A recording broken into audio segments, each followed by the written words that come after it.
Bonjour.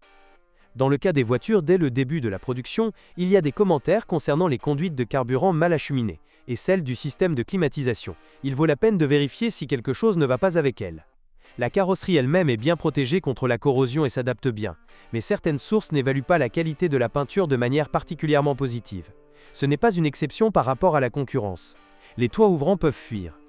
Le lot de voitures produites entre le 25 novembre 2015 et le 15 avril 2016 avait, ou aurait pu avoir, des serrures de porte arrière défectueuses. La serrure qui empêchait les enfants d'ouvrir les portes de l'intérieur pouvait être automatiquement désactivée. À la suite de cela, une campagne de service a été réalisée. Vous devez vérifier si elle s'applique à une copie donnée et, si oui, si elle l'a subie. D'autres interventions de service concernaient les airbags, ils pouvaient se déployer à un moment accidentel, et des soudures de mauvaise qualité au niveau de l'anneau de remorquage arrière, et autour du dossier de la banquette arrière. Des commentaires mineurs concernent parfois l'intérieur, principalement la mauvaise qualité de l'installation d'insonorisation, mais par rapport aux autres voitures du segment B, il s'agit d'un problème mineur. Cependant, l'intérieur est peut-être simplement un peu usé, car de nombreuses voitures Polo ont été utilisées à des fins professionnelles et ont un kilométrage élevé. Côté électrique et électronique, il convient de vérifier l'état des faisceaux sous le capot. Ils sont parfois endommagés. Parfois, les commandes des vitres électriques se détraquent. Toujours dans cette catégorie, la Polo de 5e génération marque beaucoup de points, car il est difficile de parler de panne ou de défauts spécifiques. En règle générale, vous devez simplement examiner le châssis pour détecter l'usure, qui affecte en premier lieu les biellettes stabilisatrices ou les roulements de roues. Certaines sources font également état d'une durée de vie médiocre des disques de frein avant. Pour une voiture du segment B, la VW Polo de 5e génération disposait d'une gamme de moteurs exceptionnellement large. Les unités alimentées à l'essence ou au GPL comprenaient 1.0 EA211, également comme variante Blue Motion plus économique, version 60 et 75 HP. 1.0 TSI EA211, 95 chevaux dans la version Blue Motion, 110 chevaux dans la version régulière. 1.2 EA111, 60 chevaux ou 69 chevaux dans la version Blue Motion. 1.2 TSI EA111, 90 ou 105 chevaux. 1.2 TSI Blue Motion EA211, 90 ou 110 chevaux. 1.4 EA111, 86 chevaux. 1.4 Bifuel EA111, 86 chevaux sur essence, 82 chevaux sur GPL. 1.4 TSI Blue GTEA 111, 140 chevaux. 1.4 TSI Blue GTEA 211, 150 chevaux.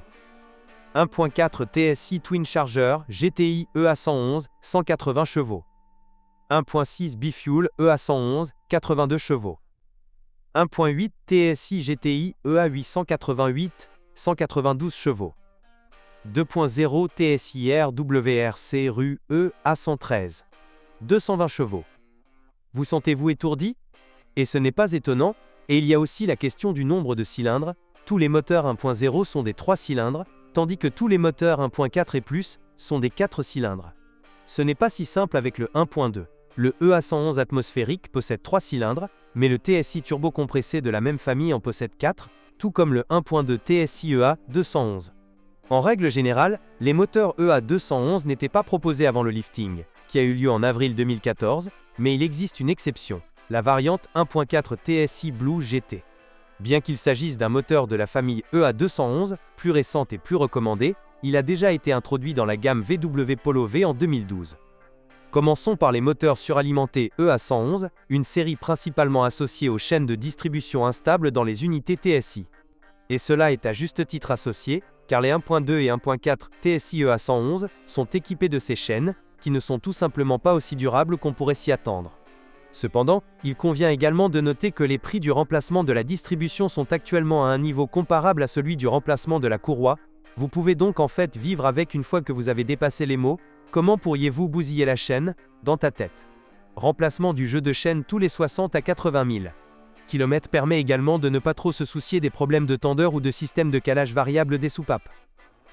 Dans le 1.2 TSI, il y a des dysfonctionnements de l'électronique de commande, il y avait un service pour mettre à jour le logiciel, des problèmes avec la turbine, supposément causés par un logiciel incorrect, et la formation de dépôts de carbone. Une augmentation de la consommation d'huile peut survenir. La pire option possible est celle des premiers 1.4 TSI Twin Charger avec turbocompresseur et compresseur utilisés dans la Polo GTI avant le lifting. Les premiers, c'est-à-dire ceux marqués cave. En bref, fuyez. Les pannes typiques du TSI EA111 incluent, entre autres, problèmes résultant d'une surchauffe, le joint de culasse est endommagé et les pistons sont souvent endommagés. Il convient d'ajouter ici que les Twin Chargers ont été considérablement repensés. Depuis septembre 2012, des voitures équipées de l'unité CTHE ont été produites, ce qui, comme toutes les unités EA111 suralimentées, n'est pas parfait.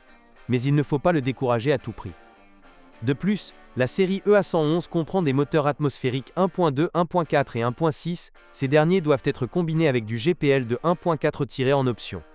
Le 1.2 n'est pas particulièrement remarquable, car ses performances médiocres s'accompagnent également d'un système de distribution par chaîne instable, qui, étonnamment, n'est pas disponible dans les 1.4 et 1.6 n. Ceux-ci ont un entraînement de distribution par courroie et sont généralement sans problème. Fondamentalement, toutes les unités EA211 fonctionnent également sans problème. Toutes ont une distribution entraînée par courroie, bien que les moteurs 1.0 présentent des fuites au niveau de la pompe à eau parfois bruyantes. Le moteur 1.8 TSI utilisé dans la VW Polo GTI rénovée est l'unité EA888 Gen 3, la version améliorée. Surtout, nous parlons ici d'un moteur sans l'énorme consommation d'huile, ce qui était un problème dans les unités EA888 Gen 2 non utilisées dans la Polo. Il existe des cas d'étirement de la chaîne de distribution, moins souvent que dans l'ancien EA888, et des problèmes avec le dispositif de réglage de la turbine. La dernière option, la moins courante, est le 2.0 TSI EA113. Il n'a été utilisé que dans la version RWRC Street, limitée à 2500 exemplaires.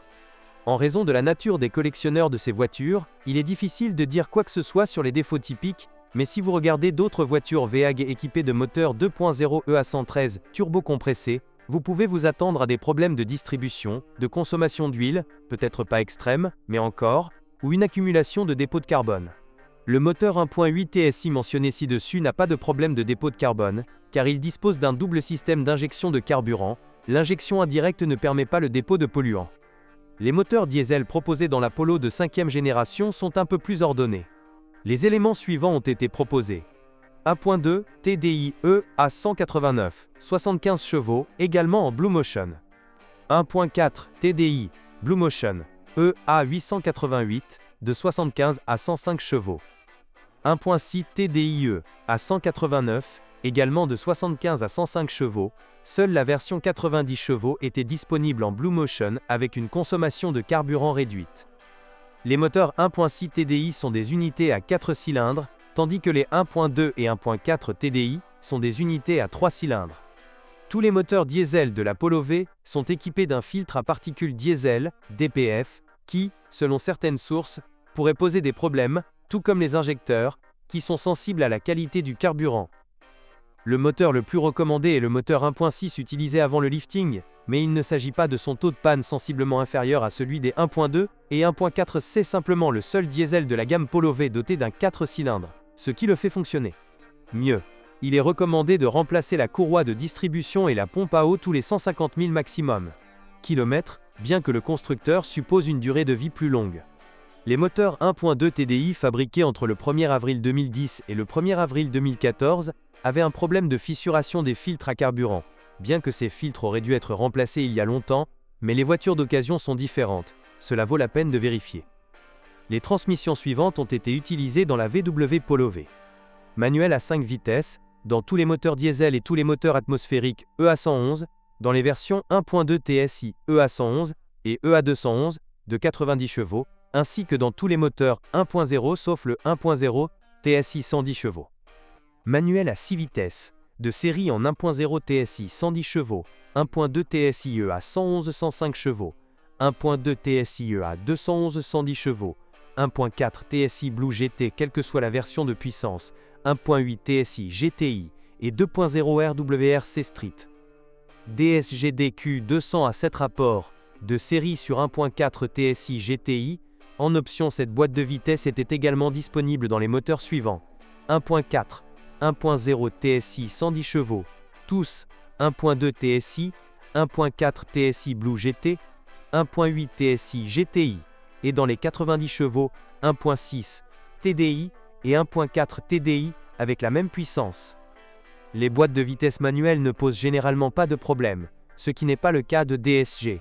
La Polo n'utilisait que la transmission la plus faible de cette série, et après 150 à 200 000 km, cela pose souvent des problèmes. Une vidange d'huile régulière est nécessaire au bon fonctionnement, mais dans tous les cas, la mécatronique peut être endommagée et l'embrayage peut s'user. Oui, cela arrive. Et oui, dans certaines versions, cela peut être très désagréable. Le fait est qu'il est facile d'éviter ces versions, par exemple les premières GTI avec Twin Charger, la gamme de moteurs est vaste, et hormis le système d'entraînement, il n'y a pas de défaut très grave. Si quelqu'un envisage d'acheter la Polo de 5e génération, il n'y a aucune raison de le dissuader de cette idée. Et si vous connaissez des défauts courants, vos commentaires seraient appréciés. Bonjour les amis. Vous cherchez une voiture d'occasion? Vous devez prêter attention au site web carm.pro. Carm.pro est grand catalogue de voitures, moteurs, boîtes de vitesse. Et le meilleur, c'est que vous pouvez trouver des informations sur les pannes de n'importe quelle pièce. Complètement gratuit. Allez sur le site web carm.pro et découvrez tous les éventuels points faibles des voitures d'occasion.